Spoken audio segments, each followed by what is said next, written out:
Good evening, and welcome to New Symposium, Civil Discourse in the Pursuit of Truth.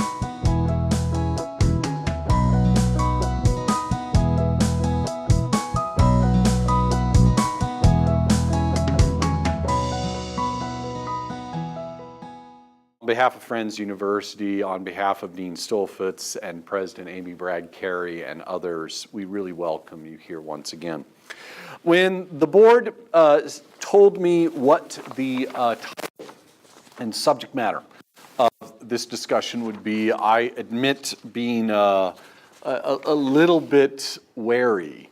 I believe, as I put it to Mike, so you're going to organize a civil conversation about how to have a civil conversation. And he said, yeah. I said, okay. So this is the way we are going to work things. We have four wonderful panelists here, people with experience in politics and business and teaching and counseling. And they're going to bring their perspectives to bear on this honestly very contentious issue. The causes of contention in American civil life are themselves very, very contentious. Some people blame social media. Some people blame the political parties. Some people blame human nature. And some people blame all three. And some people look at causes beyond any of those. We're going to see what gets touched upon tonight. As your moderator, my goal is to make sure that as many people are heard clearly and have the opportunity to express themselves thoughtfully as possible. I'd like to start by introducing our first speaker, Bill Coleman.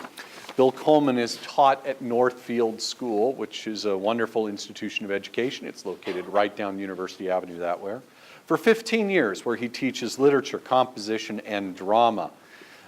He is a published poet. His poetry has appeared in Poetry Magazine, the Paris Review, the New Criterion, and other publications. And his poetry manuscript, Once I Held a Stone, was a finalist for the Emily Dickinson First Book Award from the Poetry Foundation. He is also an actor and a director. He lives in Wichita with his wife, who is KMUW's theater commentator, Sandra Moore Coleman. Several of you listen to her regularly. And we welcome him to be our first speaker tonight. Bill Coleman.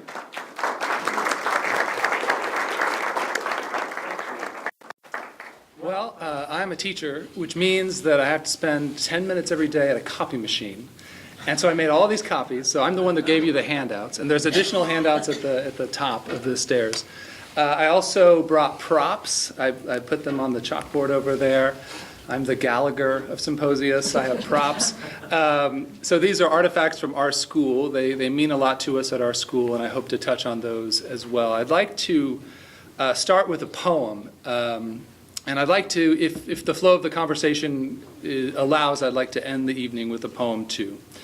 I'm speaking as an educator who believes what Emerson says on one of the pages of your handout, but I'll say it to you. He says that we must make our education brave and preventative. By the time it reaches the realm of politics, we are a little too late. I also want to share with you some things we've discovered at my school.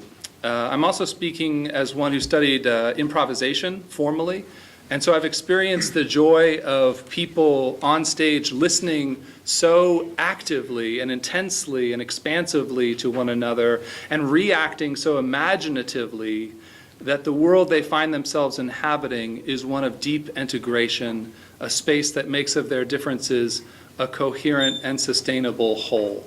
I think that's what we're after tonight. I've felt that in my classroom. I've felt that in other areas. I've felt that on stage.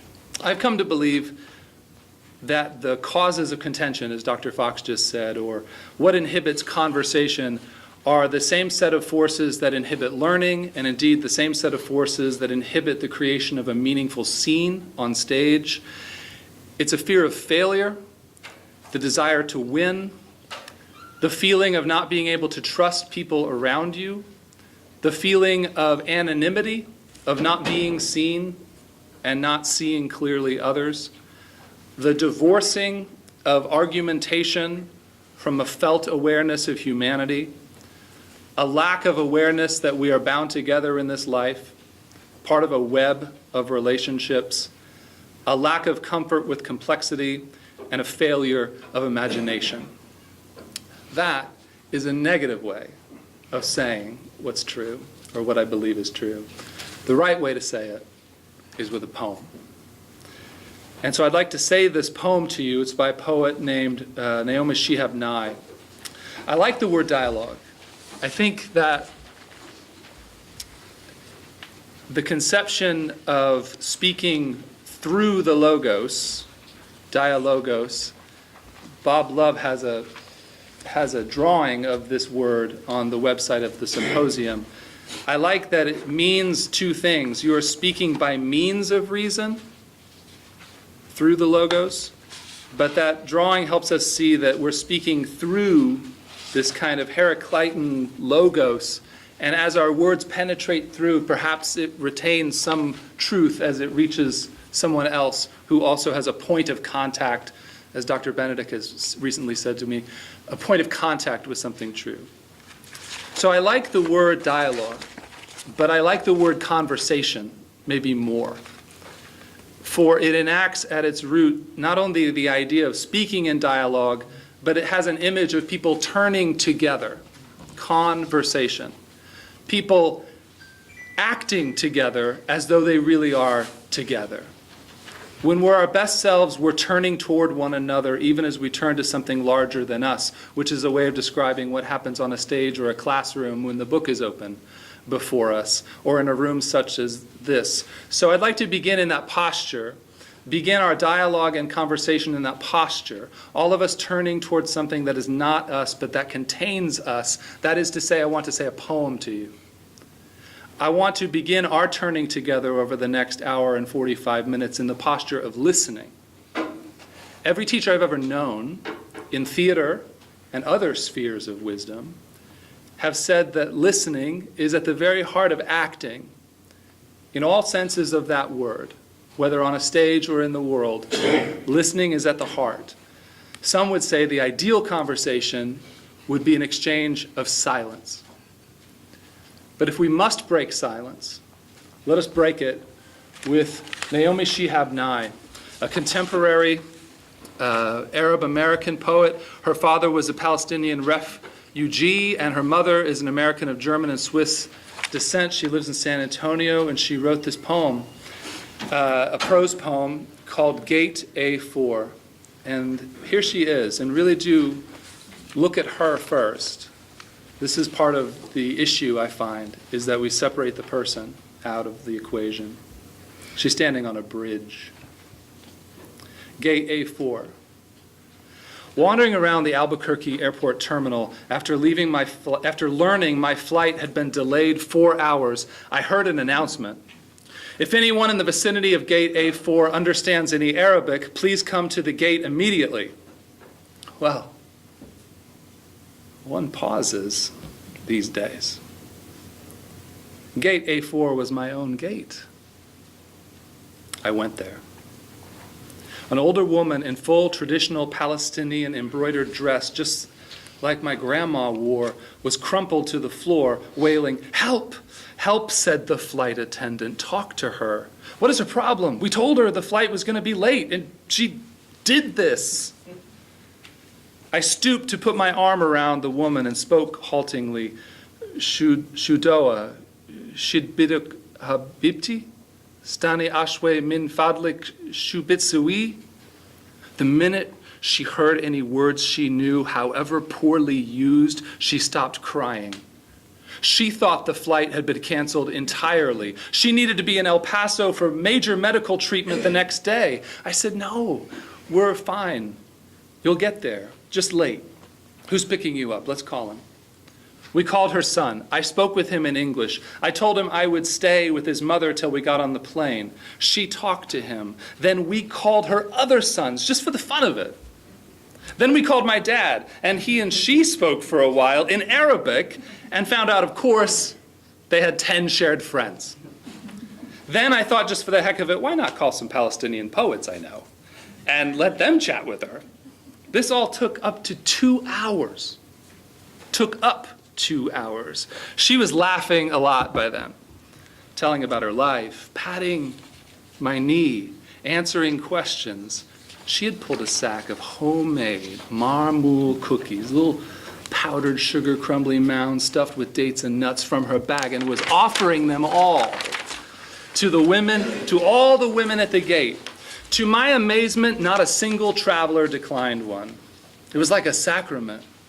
The traveler from Argentina, the mom from California, the lovely woman from Laredo, we were all covered with the same powdered sugar and smiling.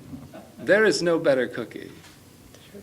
Then the airline broke out free apple juice, and 2 little girls from our flight ran around serving it, and they were covered with powdered sugar too. And I noticed my new guest friend, by now we were holding hands, had a potted plant poking out of her bag, some medicinal thing with green furry leaves. Such an old country traveling tradition, always carry a plant, always stay rooted to somewhere. And I looked around that gate of late and weary ones and thought, this is the world I want to live in. The shared world. Not a single person in that gate, once the crying of confusion stopped, seemed apprehensive about any other person. They took the cookies. I wanted to hug all those other women too. This can still happen anywhere. Not everything is lost. How much time do I have? Oh, Do I have any time? yeah, you had like a little bit of time left. Do I still have some time? Okay. You said a little bit, not very much. So just cut me off. The last picture was violent in his drawings. I want to say first that this is a true story. The great thinker and writer in the Quaker tradition, Parker Palmer, who stood maybe in this room in 1989 and spoke to people here, said that we need images of hope to counteract our horror, knowledge of grace to counteract our knowledge of sin. That's the realm of imaginative, compassionate, reasoned education. That's the realm I try to live in every day. In other words, the possibility of overcoming assumptions, of bridging the distance across cultures and languages and across one's preconceived ideas, the possibility of turning fear toward the exploration of the creation of a commons, a shared space in this poem and in this life, where resources, intellectual, physical, emotional, those cookies, are understood as existing for the cultivation and sustainability of the common good. This possibility is real. This poem is evidence. This occasion is evidence. In this poem, the conversation begins with a voice, a plea for help from a loudspeaker, a plea born of fear, but not giving into it. A plea that seeks more information. We call that a question. A call, a speaker, hearing the call, feeling the same tinge of fear, decides to act against the first thought fear that pricks her skin when the words Arabic and airport are conflated. She acts. She moves toward the crying of confusion, and then she translates. She draws on all she knows. She is a liberal artist in this moment, not only as a precise user of language, but as an integrated human. She utilizes, the picture is so violent, she utilizes all that she knows about the human experience. She refuses, let me try to summarize. She refuses to treat the woman in front of her as an abstraction. And because she does that, she is able to engage in meaningful dialogue. But not only that, she is able to converse with the woman and all of the other passengers in this life. She overcomes the egoism of our language and enacts the quote that's behind me by Iris Murdoch that we said every day together as a school last year. And love is the extremely difficult realization that something other than oneself is real. How do we bridge that gap? In the remaining moments of our time, in the next hour and a half, I want to share with you some ways in which we try to bridge that gap at Northfield School of the Liberal Arts.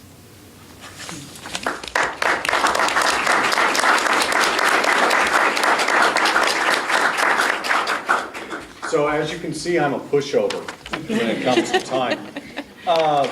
Good to know.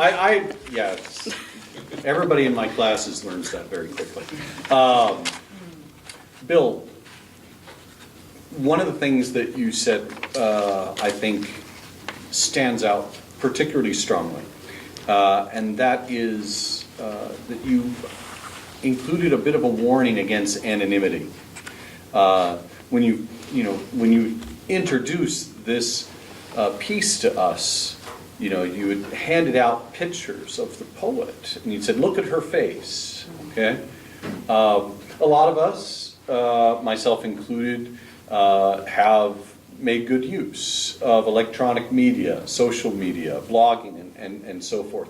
And one of the perennial arguments about communication online is, to what degree should we demand that people identify themselves, that they be seen, that they write under their own name? There are strong arguments that say that real conversation probably depends to a degree on privacy, on your ability to speak anonymously without being seen. What do you think about that?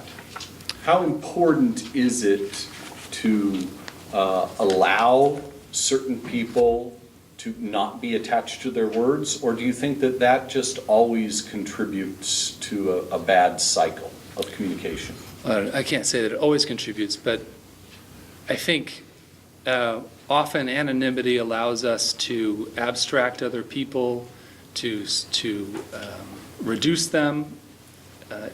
So many things in our culture want us to have the most extreme, most dramatic, most clicks or eyes on your view so that we can sell more product. And that anonymity only fosters that. But having said that, we have to allow people to feel safe when they offer their opinion. And so much in our culture and what we do interpersonally, even in small ways, teach students and teach each other that you're really not safe if you say that thing. And if you've ever engaged in acting on a stage, if you can't trust your partner, you're in trouble. And if you're in a classroom and someone has the courage to say something and break anonymity, and anonymity can just be a person right in front of you not talking, break that, and you break that trust, you've taught them to be anonymous. And so it's easy to say the anonymity of the social media can be a problem, but it's up to us to make people feel safe when they articulate their thoughts in an honest way. Thank you, Bill.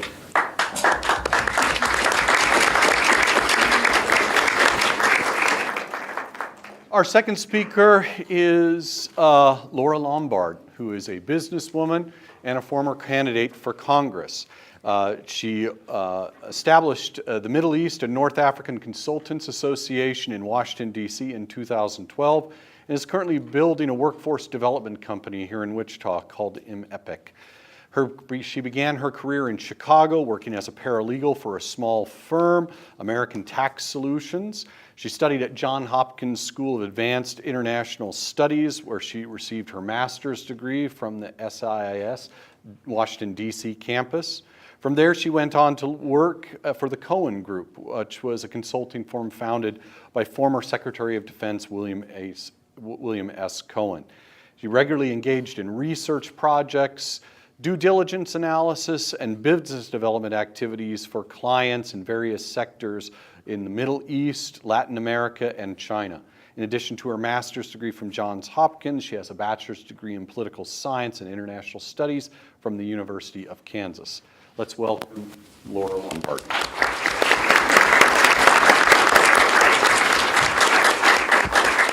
First and foremost, I would really like to thank Mike for inviting me to participate on this panel.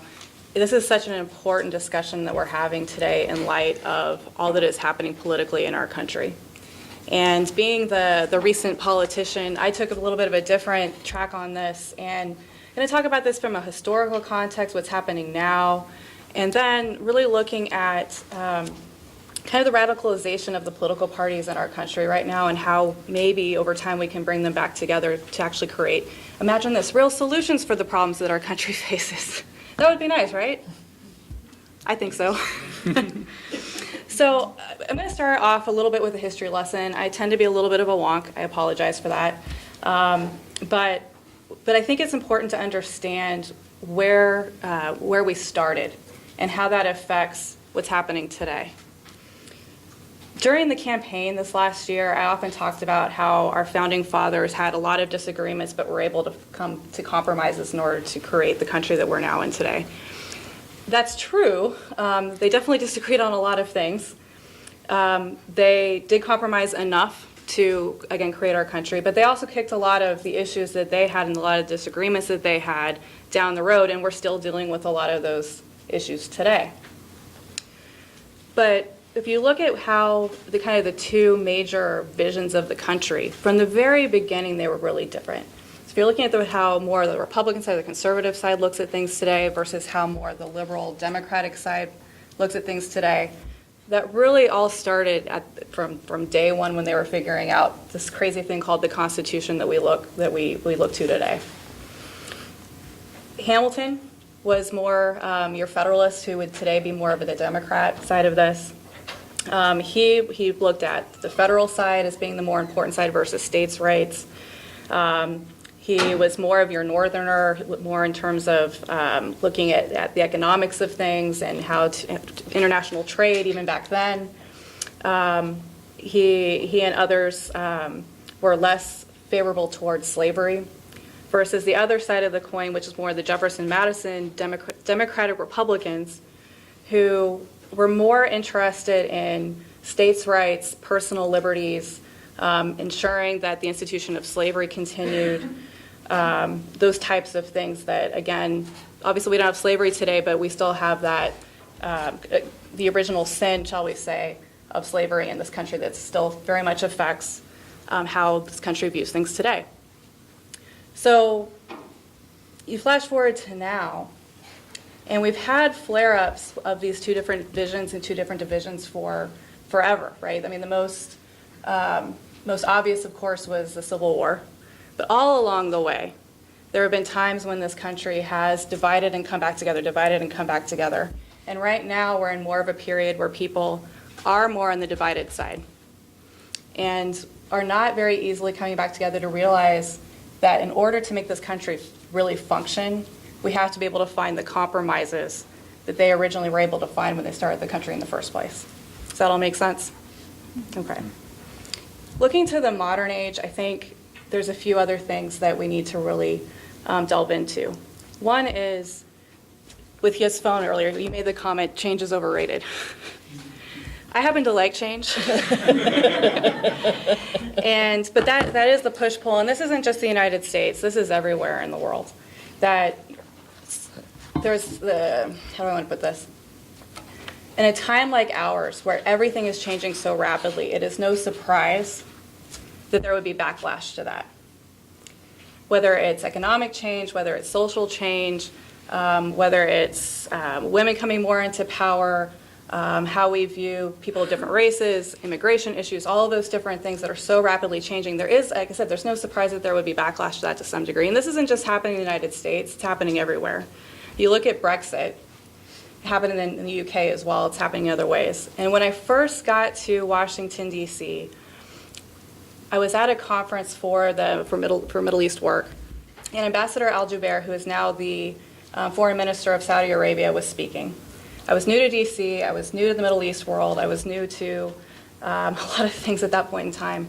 But he said something that has resonated with me ever since. And that was the concept of, he knew that Americans and other Westerners wanted his country to change and to evolve into something that looked more like us. And he even agreed, as being someone who was Western educated, pretty liberal-minded. He got it, he wanted that for his country, but he also knew that in order to get to that point, it had to be incremental. Otherwise, there was going to be too much backlash. And the whole thing that we were trying to accomplish would be destroyed. And to me, that's where we're at today. I come from a Democratic background, So I tend to be someone who enjoys change, who is more of a globalist, in terms of my profession and the thought process. I'm glad to see the changes that are occurring in our country and our world. However, I also understand that not everybody is ready for that, and not everyone's going to benefit in the same way that I might benefit. So how, as a politician, and more importantly, hopefully eventually as a leader, how do I affect change in a way that's going to bring people along, but bring people along not so quickly that it's going to hurt them, or that there's going to be so much backlash against it that it destroys what you're trying to accomplish? Oh, wow. This is going fast. Yes. Okay. It always does. I'm telling you, 10 minutes is not enough. So again, I think it was interesting during the primary that I just finished. Some people thought that I was more left of my opponent, and some people thought that I was more right of my opponent. And the truth of the matter was that both were true. It depended on the issue, right? In some cases I was, and in some cases I wasn't. But what I tried to talk about throughout the campaign was this concept of, yeah, I want this. Like, in my ideal world, I want to see X, Y, and Z thing. But the reality is, there's at least half of the country who doesn't want that, at least not at this point. So how do I, as a leader, make sure that I'm hearing all the different viewpoints, understanding that a lot of people's positions are where they sit, right? Was it the thing, you stand where you sit or you sit where you stand? And that's very true. I guess you stand where you sit, because when I'm getting hurt by something that's happening, let's say globalization by trade or whatnot, I'm not going to like it, right? And then I'm going to push back against that, and that's understandable. For me, as someone who worked in trade for a long time, trade was great, right? So it just all depends. And I think when we look at how we move forward, we need to make sure that we are understanding that people come from different viewpoints that are all very valid. So how do we come up with solutions politically that hurt people, or that don't hurt people as much as humanly possible, and create benefits for more people? And that's really my goal in terms of being a political leader in the future. How much time do I have? You have 1 minute and 15 seconds. Okay. So I'm just going to make the comment that the other observation that I saw during this last experience that I had is both parties are becoming extreme. It's not just one or the other. And I think we need to be cognizant of that. It may have started with one, but it's also starting to happen with the other, where there's these absolutist ideas, and if you're not checking all the boxes of your so-called party, apparently you're not that, which isn't true, right? I can identify however I want to identify. You can identify however you want to identify, and sometimes different issues are going to cross in different ways, and that's okay. And I think we need to make sure that we're allowing people flexibility in their belief systems and not being so absolutist about where they stand. And I will stop there. Thank you.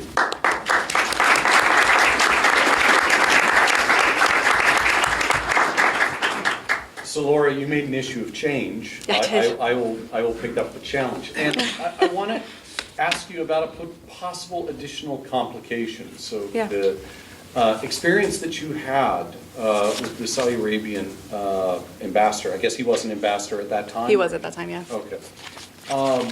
And the idea that change is desired, but it needs to be incremental. But isn't incrementalism itself a subjective judgment? Sure.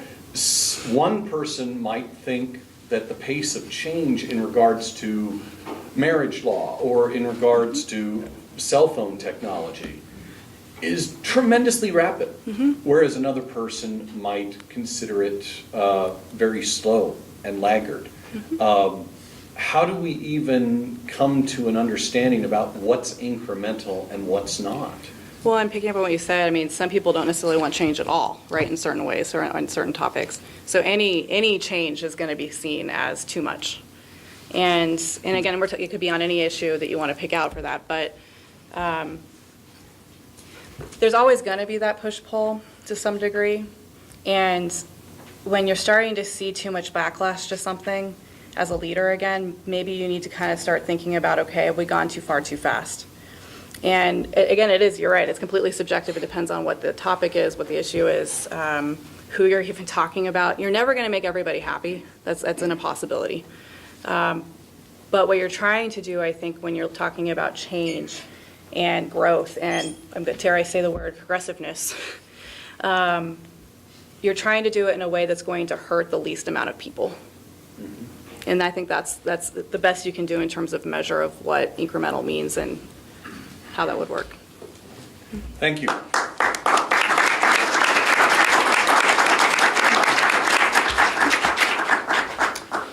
Our third speaker is one of my colleagues, Dr. Vicki Rahn, who teaches English here at Friends University. She doesn't just do English. She does Writing 1 and 2. She advises English education majors. She teaches courses in British literature, grammar in the context of writing, U.S. women's history and literature. Her emphasis throughout is on the place of rhetoric and composition in how we communicate with one another. She has a bachelor's degree in English from St. Mary's of the Plains College, a master's in English from Fort Hays State University in Hays, Kansas, and a PhD in comparative literature from Texas Tech University. Prior to joining the Friends community in 2010, Dr. Rahn worked at Texas Tech University as a writer and literature instructor and had 14 years experience as a high school English teacher. Her areas of research include fantasy literature, gender studies, and seriously, if you ever have a chance to talk with Vicki, ask her about witches and old crones. She can, oh my word, she will blow your mind. Seriously, fascinating topic. Oh yes, and fiber arts in literature. She crochets. So everyone, let's welcome Dr. Vicki Rahn. Well, I'm going to read mine because I am really not used to giving a speech. I can get up and talk in my class all I want, but I'm going to read a little bit, and I hope you bear with me. So, as an English professor, I am drawn to the way we use language in interesting ways. And so the two questions, and they gave us a big, humongous list of questions, by the way. I don't know if you saw that list, but it's huge. And so I picked two of the questions that they gave us. And I think they're kind of asking the same question. Is it right to be intolerant of intolerance? That's one of the questions. And how might we better build immunities to taking offense at others' free speech? And I'm going to be very specific about some of the words used in these questions, but since basically that's what I do for a living, I hope that you will give me a little leeway to analyze the questions before I answer them. So the first question I would like to discuss is it right to be intolerant of intolerance? And like the English nerd that I am, I realize that this could be viewed as a kind of gotcha question. You know, like, well, if God is omnipotent, can he build a rock that he can't lift? Okay, so, you know, just kind of, gotcha, you can't answer that question. So the questioner is ready to like pounce on you if you answer the intolerance question, because then he'll say, well, if you're intolerant of intolerance, that means you're intolerant, and therefore I don't have to listen to you. So, you know, gotcha. But if we look at those two words, intolerance and intolerant, a little more closely and look at what the question is really asking rather than taking it at face value, a different interpretation of the question appears. And I'm going to talk about the dictionary definition, or the denotation, and then I'm going to talk about the connotation, how we actually use the word. The dictionary definition of intolerant is disapproving of or refusing to accept people, behavior, or ideas that are different from your own. Now, of course, there are many behaviors and ideas that I disapprove of or refuse to accept. Bigotry, narrow-mindedness, injustice, inequality, discrimination.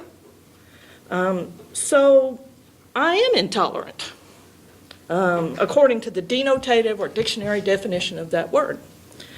But does that mean that I'm wrong to be intolerant of behavior that a free society should not accept, that it should disapprove of? And those behaviors and ideas that I just mentioned, bigotry, narrow-mindedness, injustice, inequality, and discrimination, are dictionary synonyms for intolerance. They're the connotative meaning of the word. English is fun, isn't it? Yes. You can play with words and make them do almost anything, but that takes away from the real question. That is intolerant to be intolerant. That kind of takes away from what the real question is asking, which I think is, should people be allowed to be as bigoted as they want to be? Should one group of people be discriminated against because of their race or their color or their religion or their gender or their age or their national origin or disability or marital status or sexual orientation or military status? By the way, that is the discrimination policy of the U.S. government, just so you know.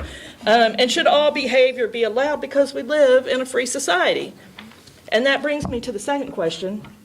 How might we better build immunities to taking offense at others' free speech?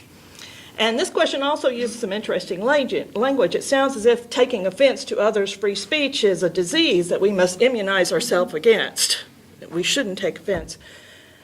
And I think first we have to determine if it is truly free speech that we are offended by.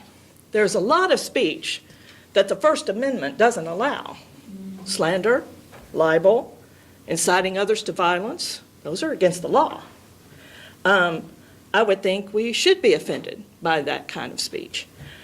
But if it is free speech, I don't think the question should be about how to keep from taking offense, but to determine why we are taking offense.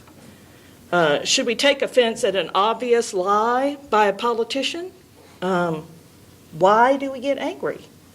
Is it because there's an expectation of those who serve the public to be honest?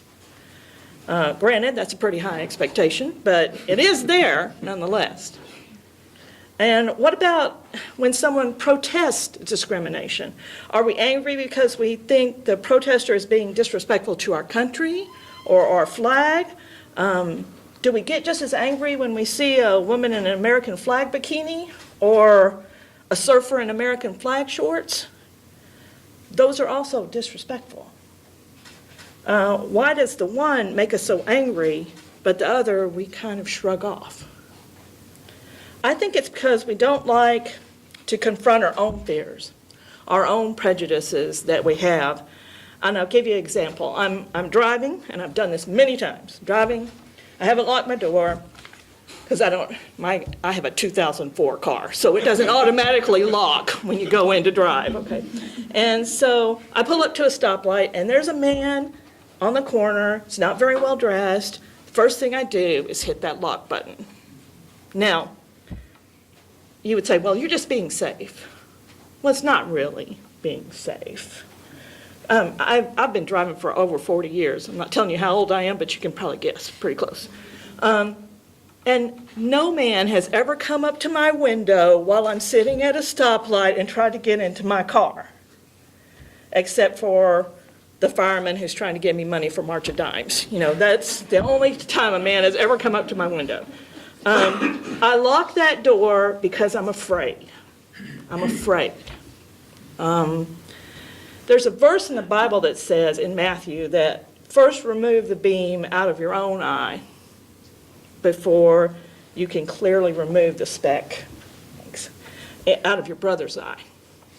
And I think the question of taking offense to free speech begins with that. If I have a knee-jerk reaction to others' free speech, I need to honestly examine myself to understand why I react the way I do. And finally, I think most importantly, whenever we're talking about tolerating others' behavior, we have to realize that while we do have broad free speech in this country, that does not mean there are no consequences to that speech. Those who shout freedom of speech to spew hate and vitriol should realize that there will be people who will not accept that kind of behavior. People who post hate messages on Facebook are fired.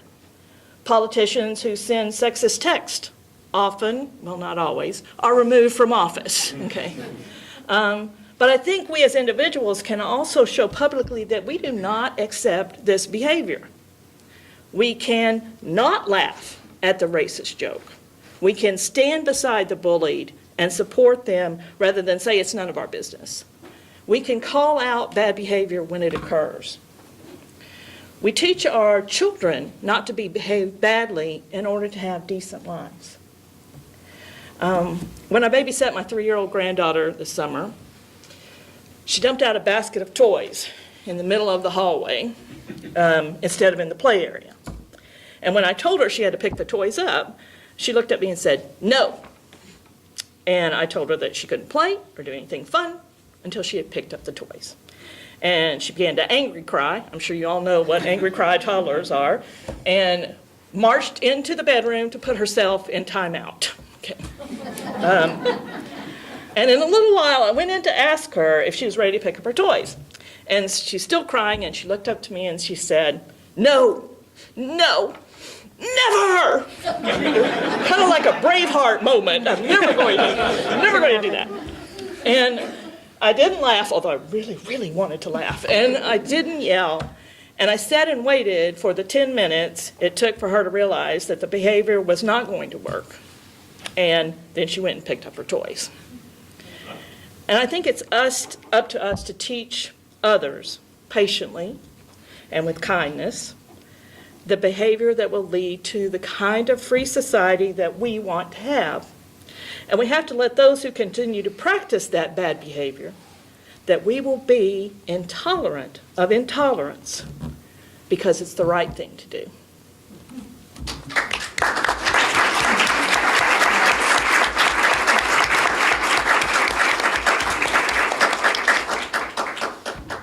Vicki, I was struck by your comment about how someone might lose their job, or they might be kicked out of office because they're sending lewd messages to someone else, and you attribute that to this idea that we have these expectations for someone that if they're telling us a bald-faced lie, that there will be consequences for that. Isn't it the case, though, that the social expectations themselves depend upon norms that can shift very, very quickly? It's easy to imagine somebody saying something intolerant that might seem to require taking offense, and then in another context, somebody saying something intolerant and it being received as a hilarious joke that people laugh at. I'm thinking of professional comedians, I'm thinking of used car salesmen, I'm thinking of all sorts of people where there might be kind of a sliding scale when it comes to these expectations of honesty. How do we deal with the fact that sometimes these expectations depend upon norms or contexts that can change, and sometimes change rapidly? Well, I think that's true, what you said about comedians. There are comedians that I watched that, yeah, it was really funny. It wasn't something I would tell my mother either. I mean, I'm not sharing that joke with my mother. That's not happening. So, even though it was a funny joke. Even though it was a funny joke, yeah. But when you talk about norms changing, there are some norms that do change. But if you are of a faith, if you're Christian, if you're Muslim, if you're Jewish, if you're Hindu, you have basic principles that say this is how you are supposed to behave. And those don't change that much. That idea of doing unto others as you would have them do unto you, that's pretty basic to all religions. And I think that's one that everyone can practice no matter what situation that they're in. So. Thank you.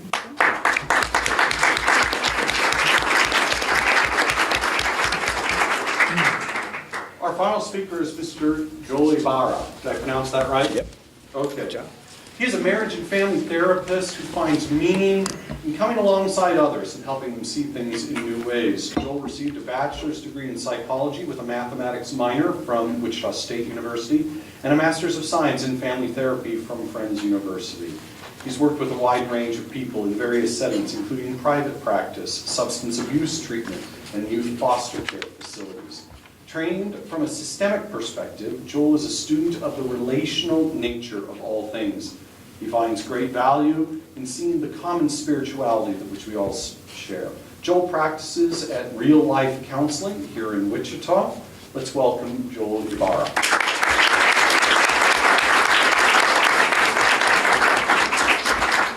Thank you. Does psychological and sociological health improve by simply promoting dialogue? As therapists, we are often seeking to establish a healing dialogue with others, with our clients.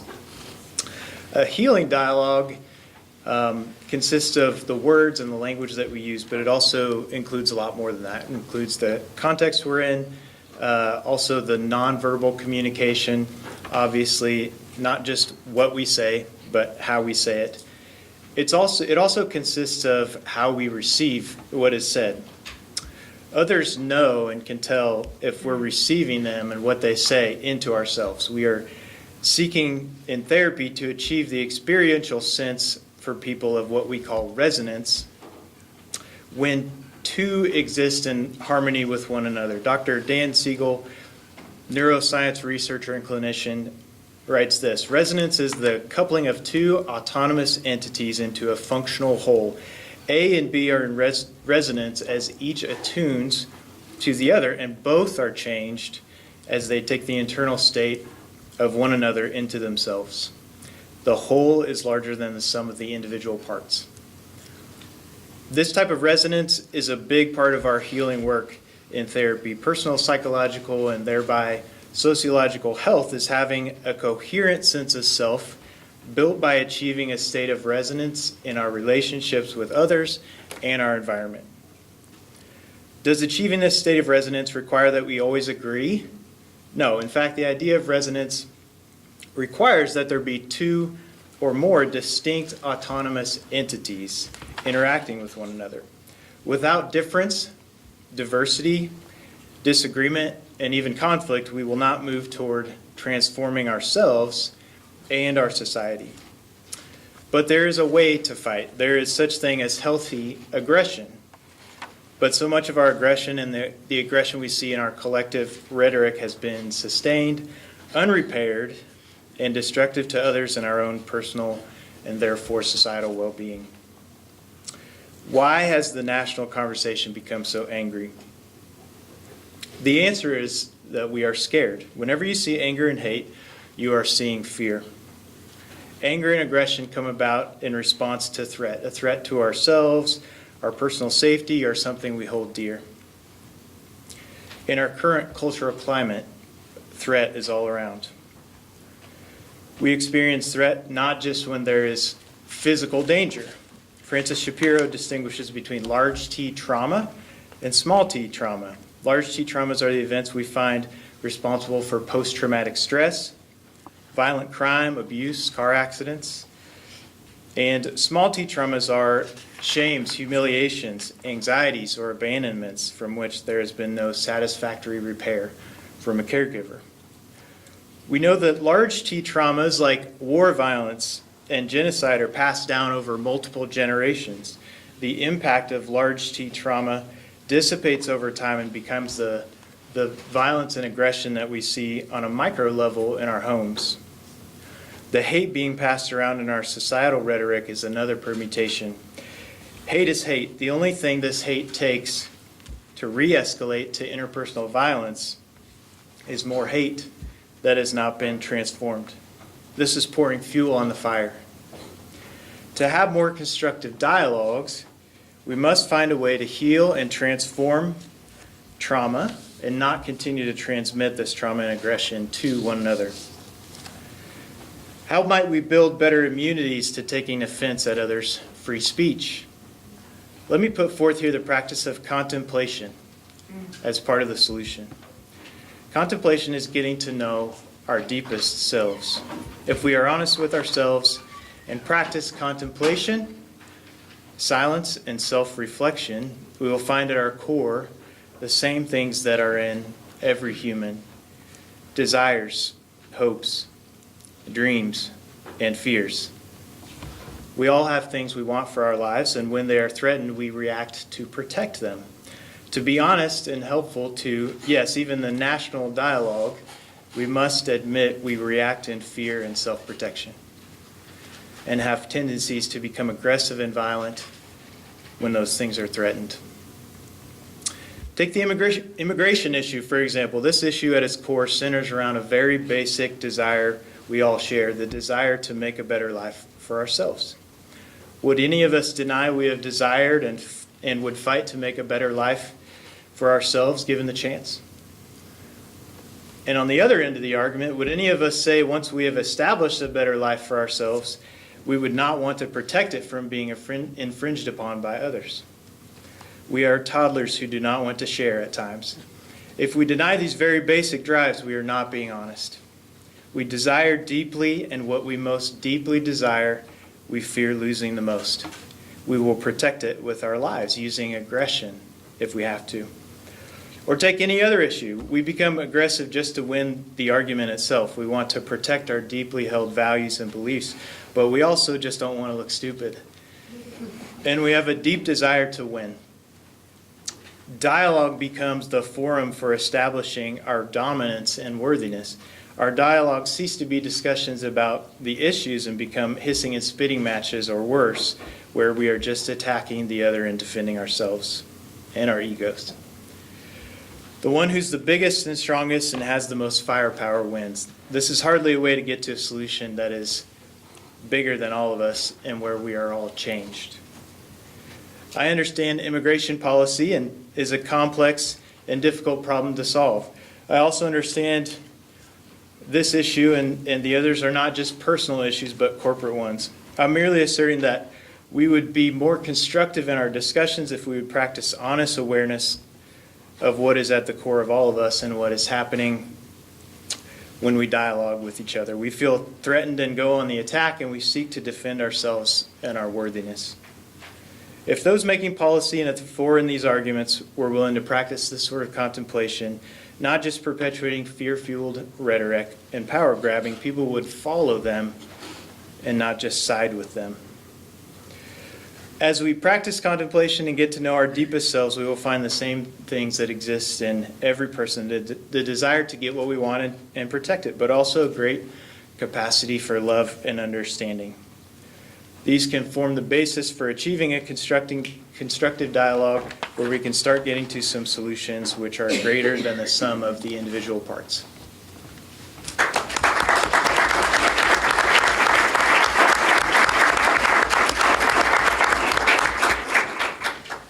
Joel, I found it very interesting that you picked up on the theme of fear, which of course Vicki also addressed.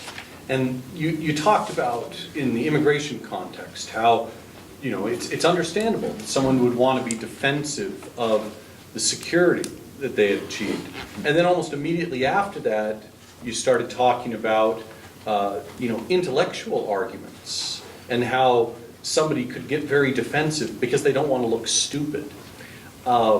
There is research that has been done that suggests that, unfortunately, for eggheads like myself, it seems that the longer and more intensely you study something, actually, the less open-minded you become and the more defensive of your beliefs and intolerant of challenges to those beliefs you become.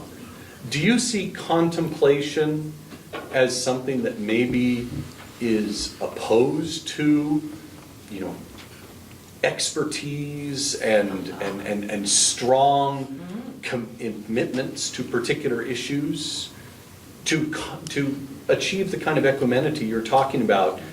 Do you kind of have to become less informed in a sense? Yeah, I would say that's a good way to put it. I think contemplation is maybe a different way of knowing or a different way of thinking even. And I would say a lot of our gaining knowledge and learning and, just sort of getting surer and surer of what we believe is based on our attempts to make ourselves worthy, make ourselves powerful, make us able to win arguments. And I think contemplation is a different kind of knowing that helps us know when that's happening within ourselves. and kind of changes the way that we approach the arguments, because we see we can, I think, be more humble in that way, and we can also see more of what we have in common rather than needing to set ourselves apart or make ourselves more valuable by just gaining knowledge. Thank you.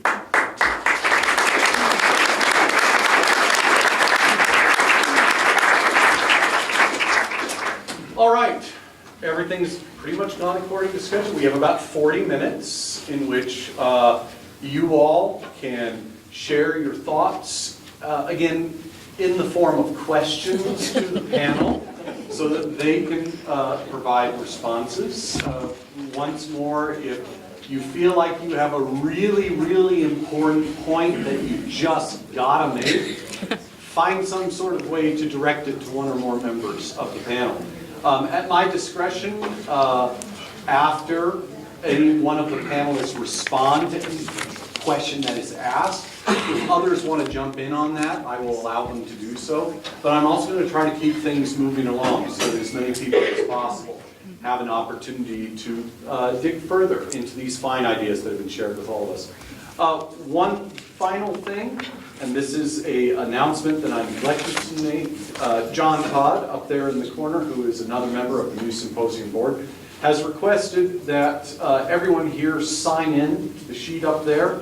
If you haven't done that already, please remember to do that on your way out so that they can deluge you with emails.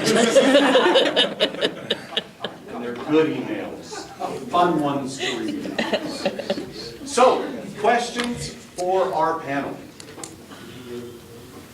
There always are. Yes, right here, ma'am. Yes. So, listening and trying to kind of get some stuff that I can apply right away when we've been faced with a conflict with somebody that's a friend or a work colleague, and you see the conversation really derailing and going off towards like a disrespectful way. Do you guys have some ways that you are able to stop that and get the conversation back on track easily? And how do you redirect a conversation that has started to veer off and go back to more of a constructive and... Is that an open question, or was there Yeah, anyone in open particular? question. Okay, whoever wants to jump to that one. So are you talking about in terms of, let's say someone starts personally attacking versus, I'm thinking, so listening to the importance of the actual words that you use, listening to the contemplative side of it, and even with the different political discussions that you've had, is there a way that you've been able to stop, I don't know, going down a pretty negative path of the conversation and redirect it back? Are there actual words that you've used that you find helpful for welcoming somebody back into the conversation as opposed to just the dialogue? for me in the past, when I've had discussions with people who maybe have a completely other point of view and it does start heading down that road you're talking about, one of the ways that I've done it in the past is to point it out. Just say, look, I think this is going down a path we don't want to. I appreciate your point of view, I think is something that you can say, but genuinely mean it. Like, I appreciate where you're coming from on this. However, from where I'm coming from, this is how I see it. And I think if you point it, you want to validate what they have to say has value, right? And if you can do that, that will usually bring someone back over to you enough to at least not completely go off the rails and hopefully hear what you have to say too. I would just say, when I'm talking to someone who I can tell maybe that the dialogue is being colored or influenced by fear, which I would say is sort of driving a lot of the irresponsible conflict maybe that we enter, that it's important to me to first just maintain the relationship with the person and to make sure that it doesn't become destructive and we are then enemies or pitted against one another. Because I feel like if I'm going to influence someone, it's going to be within the context of a relationship. And so I will look at that first and definitely pay attention to my own fear and anxiety when I'm talking to someone else, and even to pay attention to how they might be feeling afraid and anxious, so that I can maintain the context of a relationship. And sometimes that takes just finding something that you can agree with, or at least understand the other person's perspective. And if you can do that and draw it out or reflect it to them, it will first helps them feel safer, and it also maintains the context of a relationship from which it's easier to influence someone. And as a classroom teacher, and Bill probably has this happen too, and you talked about this, you have to have a safety place where everybody can say what they think without worrying about, is somebody going to jump on me when I say this? And so I think a lot of us as teachers start the year by explaining what the rules are about, you can talk about this, but you can't talk against someone else. So you don't have to agree with everything everybody says, but you have to do it politely. And they know what polite is. They know how to do that. And I have students who get very, they're into it. They're incensed. They're angry about things, but you just kind of put it back down. You speak in a calm voice. And I have had students who said things that I absolutely, completely disagree with. Just like, how did you get here? I don't understand that.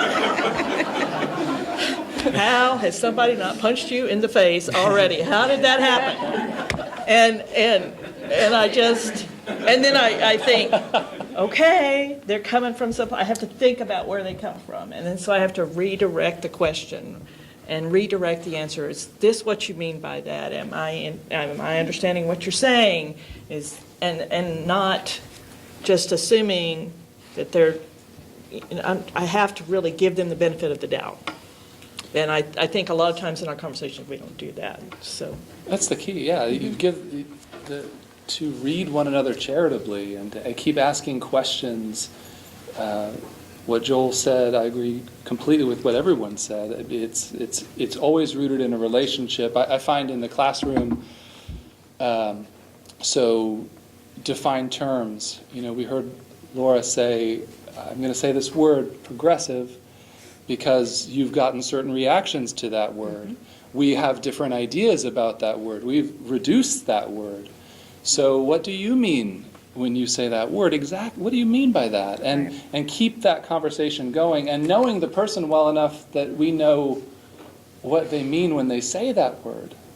And even if it's not the dictionary definition, if it's connotative and it's freighted with their history, and if you know the person, and if you act like you're in a relationship in this world, you will give them that benefit.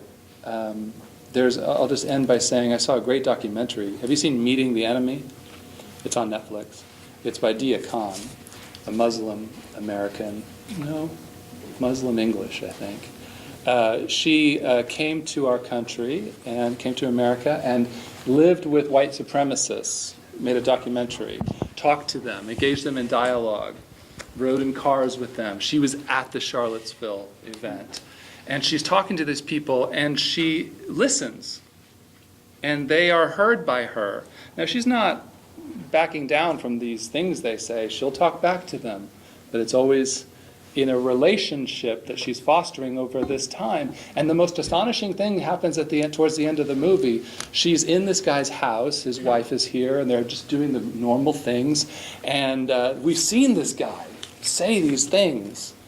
And she says, I want to show you something. She turns to the laptop, and she had gotten death threats and was called all sorts of names from a previous documentary about Islam. And she showed them and said, this is what people said to me. And, it's the same words he's been using. And they want me to die. Look at this death threat. And he's met complexity in a relationship, in a place of trust. And, the movie's not saying, and then this guy, it's not like, and then he's the best person. But, and the rest, and that man is. No. You know what I mean? But that's where it always begins. You have to know the person and keep asking questions until you know them better. Let's go on to another question. You, sir, right here. I had a question for Joel. Specifically about developing kind of more of a contemplative lifestyle. I like how you spoke to the benefits of that.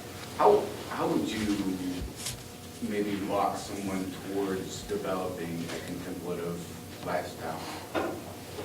Just in some practical ways. Practical ways. Well, it will take some time, but I think one of the first steps to that would be to try to be in silence for a few minutes a day, with no distractions and nothing to pay attention to. And I think what will happen is when you try to be in silence, that there are a lot of things that will sort of flood into your consciousness or into your mind, the things that you have to do that day, your fears, insecurities, maybe unresolved griefs and sorrows and things like that. But in silence, when we're not filling our minds or our lives with busyness and removing distractions, that's when we get to know ourselves the best. So I think, there's a bit of a process to developing it, but I think that would be a good first step.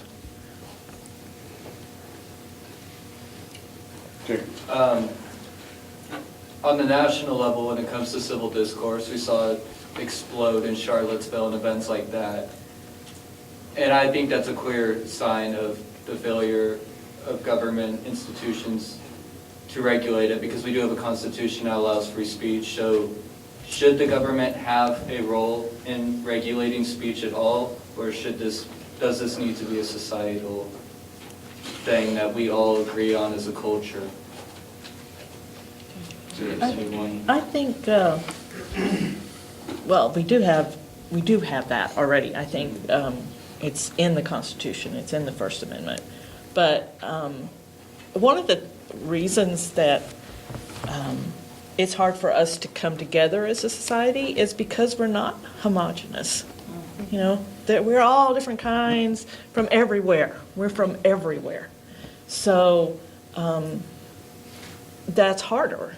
You have to have more laws. I mean, if you live in a place like Japan that has been isolated for 100 years, thousands of years, and then suddenly it's open to the world, but all the people know the rules already.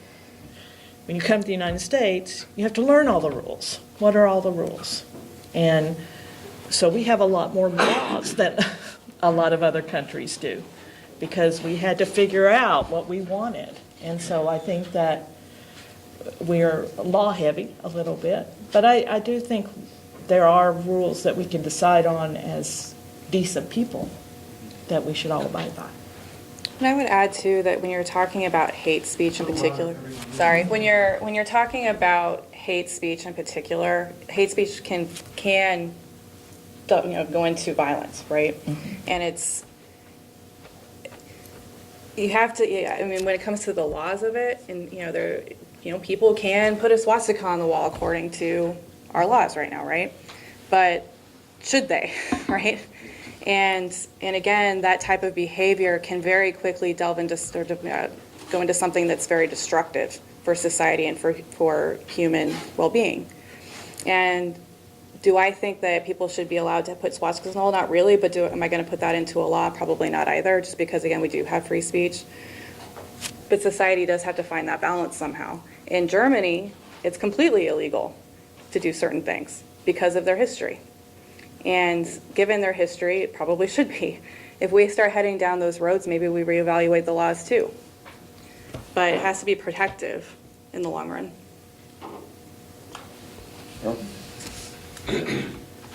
As a veteran of 20 years in the military, it was very important to me that I live in a country that allowed things such as burning the flag or speaking unpopular opinions.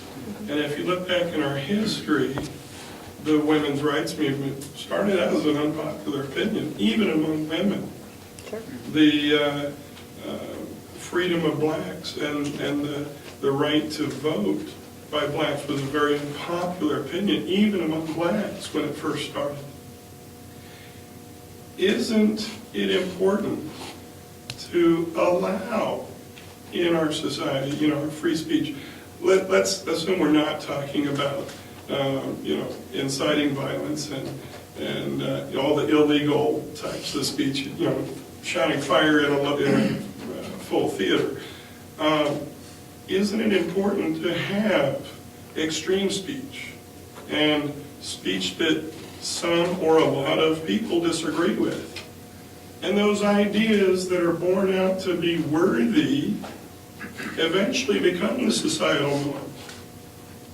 But they originally started out as extreme speech. Is that directed to anyone in particular? Mostly toward Becky and Joel, because how I got that question about immunizing ourselves against offense. Okay. Is it important to allow people to be offended by ideas, not by personal attack? Yeah. I think it is, we should be offended, but we should think about, I think there are always going to be people who are offended by free speech. But the things that you mentioned, the women's rights movement, the civil rights movement, those are movements by people who didn't have rights toward getting rights. Okay. So, which is a different thing than people who already have rights not wanting other people to have rights. So, I don't know if I'm going to answer your question correctly or in a way, but I just think that if we look at those different kinds, yeah, those are unpopular. Those were unpopular because it was about people who didn't have rights trying to get rights, and that goes against the status quo. I think there's a different kind of thing that happens when the status quo says, no, we don't want any change whatsoever. We want our little stuff, our little power, and we don't want anybody else to have any of that. That's a different thing. To me. I'm going to jump in here because I want you to clarify something that you just said, Vicki. Okay. Are you essentially claiming that offense, if it runs in one direction, is a good, but offense, if it runs in another direction, is a bad? Maybe. Maybe. I mean, I think if you are the one in power, so if I have power over my granddaughter, and she wants to say, let me see, she wants to finger paint, okay? And I'm thinking, I don't want you to finger paint because that will be messy for me, okay? So I don't want that to happen because that will involve me having to do some work. So I have power. Is it wrong for her to want to finger paint? No.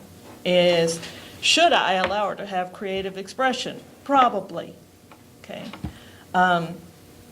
So I have the power. So I have to be more careful about why I decide she can't do what she wants, because I have the power. Does that analogy make any sense at all? Wouldn't it be nice if all of our politicians had that attitude Yeah. of, protecting those who you're power over, Right. as opposed to maintaining power by rejecting those So I guess who the don't have it? answer is probably yeah. So, I agree. People should be offended. I think that's good, especially when it moves us forward. Conflict is good. There's nothing wrong with conflict. I also think there's healthy aggression, which I think is what sometimes is offensive to people. I think the way that we do the relationships while we offend people and keep an eye on not just getting our way, but getting to a place that's better for everyone, I think is the way that we can be aggressive and offensive, which leads to good places, and do it responsibly. Ma'am, right here. With the issue of the First Amendment right of free speech, and power. Do you find the incident in Charlottesville with the hate speech and then the backlash against it? So, you know, do you feel they have the right to say it? They can say and do, they can march down the street and whatever, but they got such a backlash, and I think they were shocked by it. People lost their jobs because they were filmed, you know, running people over with cars, which would be in jail, but nevertheless, still, but you would have to let that be voiced, because if it's, would you agree? We have to let that be voiced, because if it isn't voiced, then we think it doesn't exist. And then if it doesn't exist, then that could be a real problem. Is that for the whole panel? Yeah. It is a tricky issue on that, because, you know, okay, you have a group of people who are effectively voicing their opinion that they are better than large segments of the population. Not only better than, but in at least historically and now, you know, those particular groups had also been very violent against other groups. That instills fear in a lot of folks who. Doesn't the violence separate it? The violence is a Yeah. violation of If it's, law. I mean, And technically. If you do that and you're violent, then you're breaking the law. Right. But just the speak, if I say I am better than you. Right. Because of whatever reason, I have the right to say that, and I can get 25, shouldn't I have the right to say that? But then, does it change if I'm president of the United States or a senator, and I can try to pass laws that take away your rights? I should have the right to say it as much as I want, but I don't have the right to take an action to legally take it from you. But technically, if you've made it to that position of power, you do have that power, right? I mean, collectively, not unilaterally, but collectively. If Like I I said, don't say it, and I keep it inside, and I get the power and do it, as opposed to if I'm encouraged to say, not encouraged, but right, free to say it, right. then everybody knows where I stand. So isn't it better to have it out in the open, so people who hate or are intolerant can feel the backlash of it, especially in the modern world? Well, and I don't think you can heal something if you can't tell that it's sick. Yeah. So if you can't tell there's a problem, how can you go about healing what the problem is and saying, okay, we've got some really angry people here. How do we help with that anger? How do we deal with that anger? Because I think that's what shocked people. Mhm. Oh, there are people that actually still hate Jews and black people, you know. Well, on the back, I Yes, think, they do exist, and now we're to giving your them point power. too, the backlash that came, after that or towards them, I think was probably equally shocking to them, right? That they were going to have different, these protests in North Carolina, New York, other places, and the counter protests were bigger than the protests, which to your point, I think is good, right? I mean, it shows those who hold those beliefs, wow, I'm really in the minority still on this. I don't know that people do this, but you would hope that they might be reflective. I don't know if that happens or not, but that they'd be reflective on their own feelings on something. So yeah, I mean, I think you probably are right that giving an outlet that is peaceful, as long as it stays peaceful, it probably needs to be allowed. It's hard to say because it's painful, right? I mean, it's something that I strongly disagree with, and can feel empathy for the people who are on the flip side of that. Again, African Americans and such who have experienced real violence against them by the hands of people who believe these things. So it's probably having the outlet is okay and probably healthy, but it's got to make sure that that the violence doesn't come from that. But then it can also empower black society, because then they can say, see, we told you this was going on, as opposed to if it's kept under. Maybe that too. everyone's like, "That's no problem." Right. Well, that just extends my belief that education is primary. And what Emerson said, I mean, cruelty, he didn't say this, but cruelty is a failure of imagination. So someone who would hold the views that you're describing, something has inhibited them from being able to enter the consciousness of something different, someone different than themselves, which is a practice that you can learn. And what is it that's causing them not to see reality clearly or see complexity? That's what we're talking about. That's what Joel was, I think, getting at with these fears. That's where we're at. And I think that's the issue. And in school, you can rehearse these skills in very real ways that allow you to see things from a perspective that's not your own. And Twain said, travel is the cure to all prejudice. And we don't all have the means, but we all have books. We all have one another. And we've all traveled so many different places in our minds and in our families and in the Western and Eastern traditions. I mean, that's the cure. But we have to be brave and preventative. Mike, you have? Dr. Ron's illustration of the finger hanging, the responsibilities of those in power. And Bill, I'd like for you to continue. I think of teachers, K-12 and beyond, the responsibilities they have.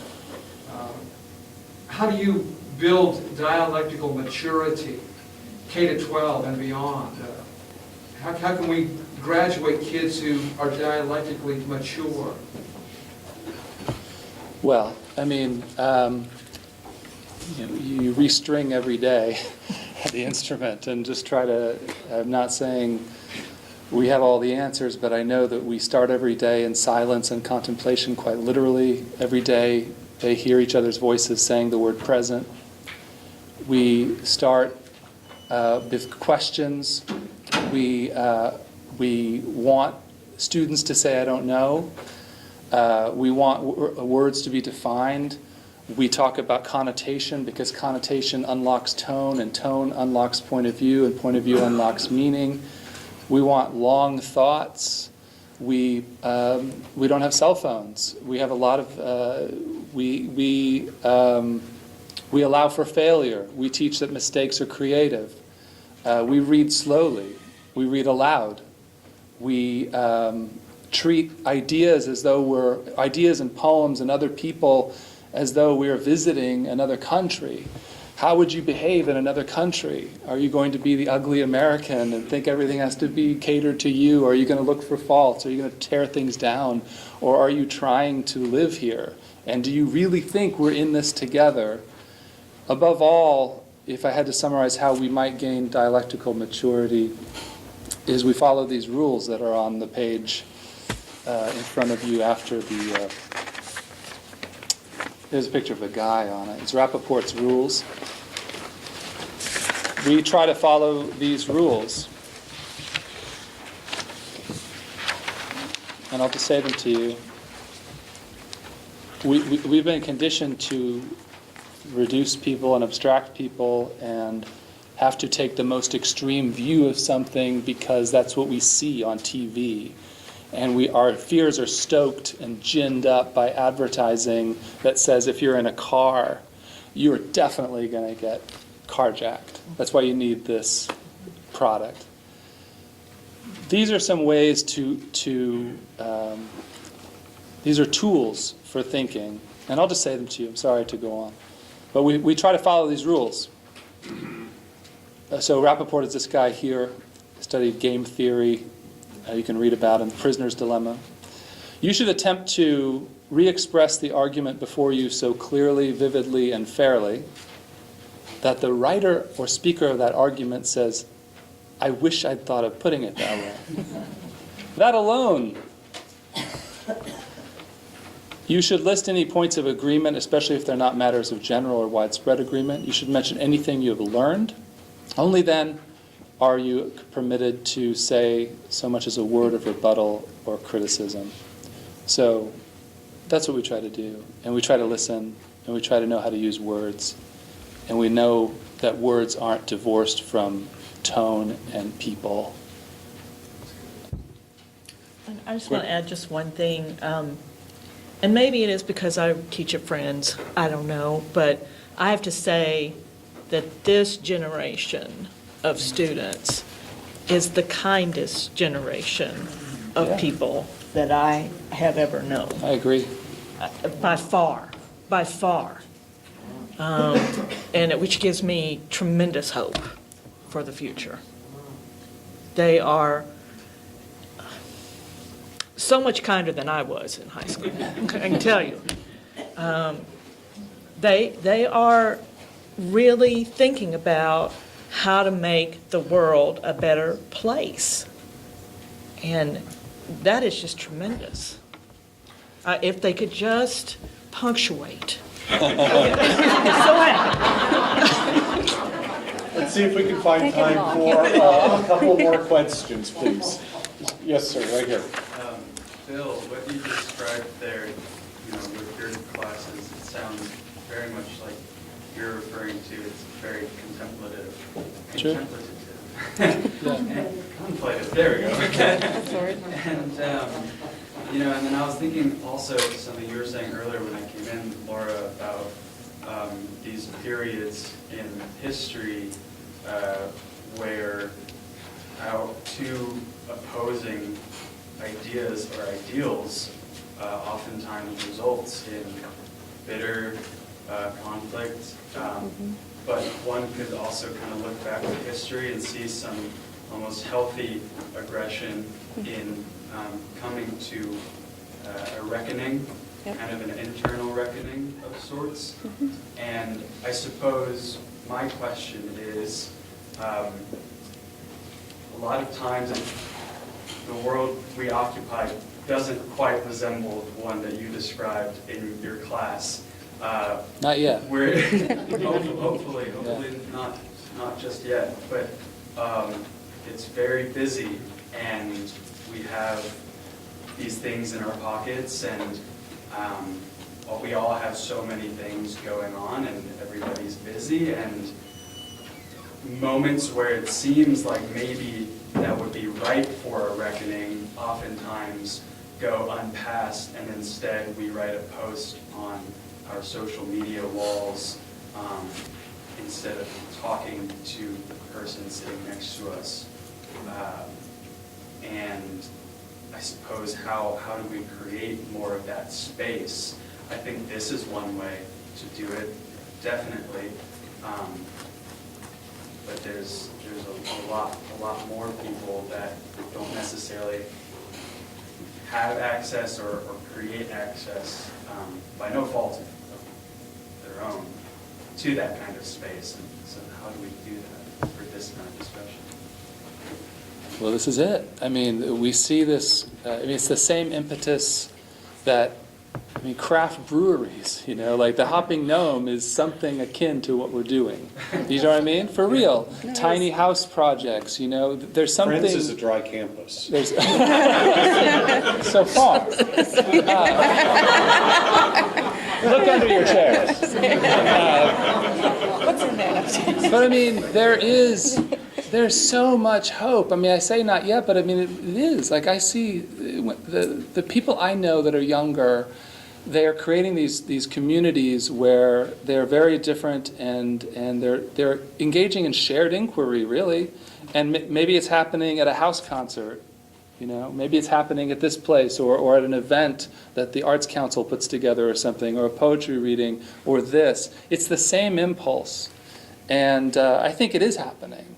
And there is this great balance that I see that in the younger people that goes beyond the toggling between the two extremes of the political parties. Mm-hmm. The people I talk to are understand the importance of localness and globalness at the same time. Yeah. And that's a paradigm shift that's happening.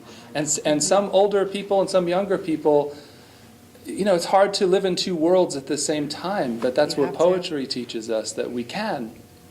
And that's the creative tension that will save the world. And it's happening.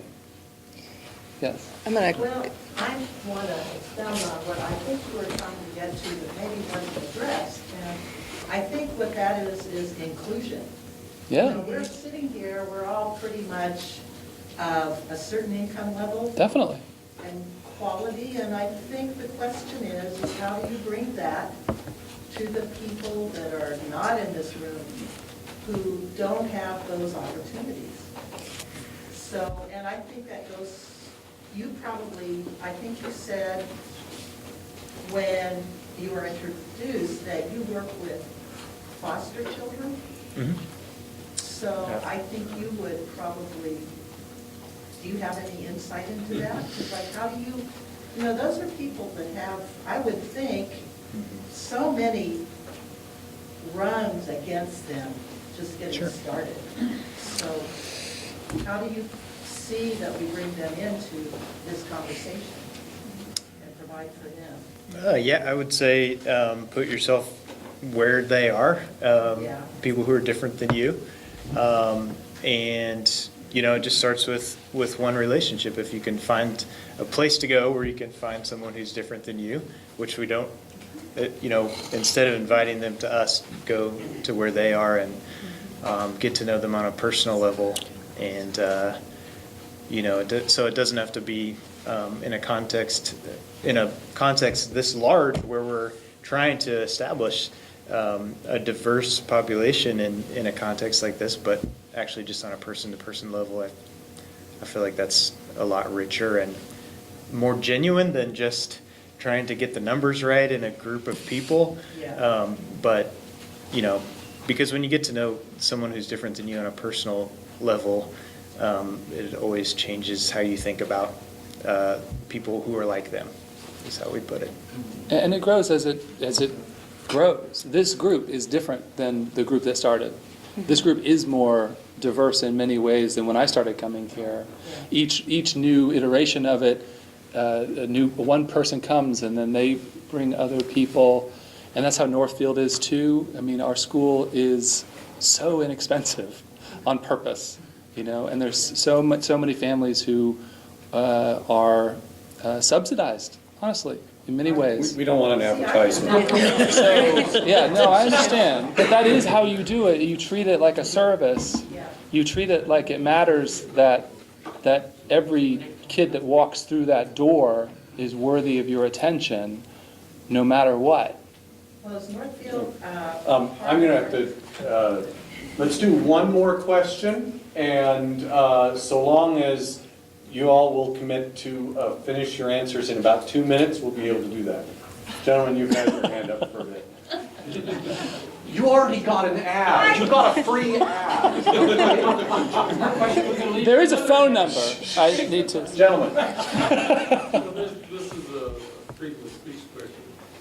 There are laws in America which prevent businessmen from buying food safety products, investment products, and so forth. My question to the panel is, should we allow our politicians on the state, federal, local level to knowingly lie to us, the voters of the United States?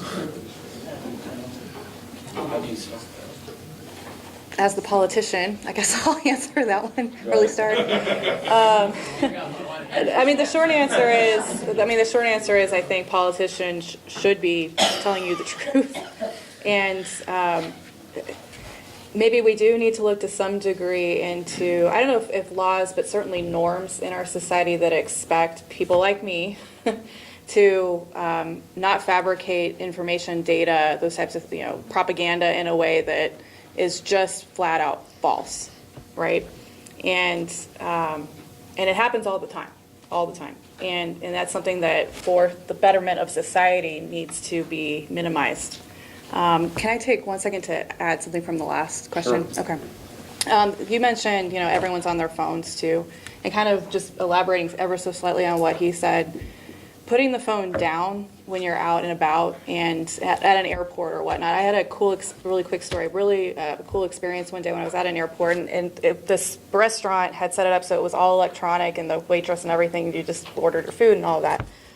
And we're all looking at our phones, and then this one guy next to me goes, "Everyone put your phones down, let's talk." And we did. And we all had the best conversation. Everyone had really interesting stories, all different backgrounds. And that's what needs to happen more, that, be conscious of putting this thing down when you're out somewhere in public and just start a conversation with somebody, anybody. And it's amazing who they end up being and their stories and what you learn from them. And again, if you get anything from me today, take where someone is sitting for why they stand where they do on certain issues, and honor that, respect it, and it may not end up being your viewpoint, but respect where they're coming from. And I would just finally add that if you give students the tools by which they can discern whether or not someone is telling you the truth, and you know what truth means and all the words that are being said, that's the most important thing, to be able to allow a student to read the world as precisely and as compassionately and as deeply as one can read a work of literature. Then the rest will take care of itself in a way. They'll know. They'll see right through the shadows and seek something that is light. And that will be our final word for this evening. Thank you all for your participation. Let's give another round of applause for our panelists.